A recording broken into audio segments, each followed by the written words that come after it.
Good evening student. हम आज आप लोग को हम पंछी उन्मुक्त गगन के पाठ के बारे में बता रहे हैं। हम पंछी उन्मुक्त गगन के पिंजरबद्ध न गा पाएंगे, कनक तिलियों से टकराकर पुलकित पंख टूट जाएंगे। हम बहता जल पीने वाले मर जाएंगे भूखे प्यासे, कहीं भली है कटुक निभौरी कनक कटोरी की मैदा से।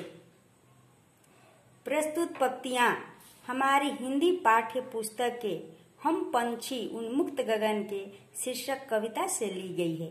इसके कवि शिवमंगल सिंह सुमन हैं। उपयुक्त पंक्तियों में कवि पिंजरे में बंद पंछी के मनोभावों को व्यक्त किए हैं। इस कविता में कवि पक्षियों के माध्यम से संपूर्ण जगत की स्वतंत्रता की अभिलाषा को अभिव्यक्त किया है। पक्षी स्वयं कह रहे हैं कि हम मुक्त आकाश में विचरण करना चाहते हैं।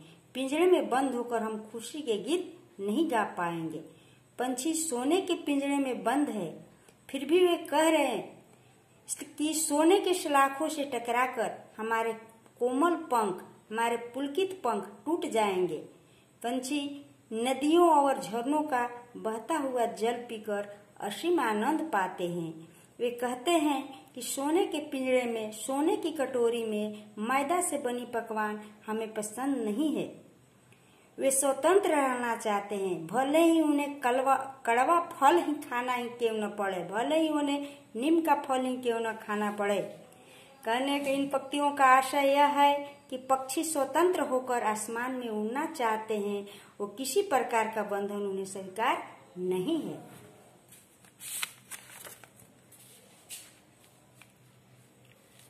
और आगे की पंक्तियों के बारे में हम पढ़ा रहे हैं। स्वर्ण श्रृंखला के बंधन में अपनी गति उड़ान सब भूले, बस सपनों में देख रहे हैं तरु की फुनगी पर के झूले। ऐसे थे अरमान की उड़ते नीले नभ की सीमा पाने, लाल किरण सी चोच खोल चुगते तारा का नार के दाने। इन पंक्तियों में पक्षी कहते हैं कि सोने के पिंजरे में बंद होकर वे अपनी स्वाभाविक गति को, स्वाभाविक उड़ान को और उड़ने का ढंग सब भूल जाएंगे। ऐसी स्थिति में पेड़ की ऊपरी भाग पर बैठकर और आनंद पूर्वक झूला झूलना उनके लिए मात्र स्वप्न बनकर रह जाएगा।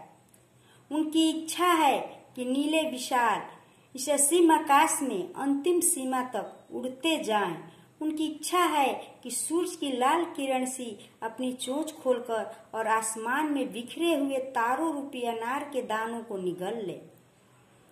इन पंक्तियों में कवि कहने का भाव यह है कि पक्षी परतंत्र जीवन की कठिनाइयों और विवशता के बीच अपने स्वतंत्र जीवन की सुखद इच्छाओं को अभिव्यक्त कर रहे हैं। और आगे की पंक्ति के बारे में हम पढ़ा रहे हैं, आप लोग सुनिएगा। होती सीमाहीन क्षितिज से इन पंखों की होड़ा होड़ी, या तो क्षितिज मिलन बन जाता या तंती सांसों की डोरी। नीड न दो टहनी का आश्रय छीन भिन कर डालो, लेकिन पंख दिए हैं तो आकुल उड़ान में विघ्न न डालो।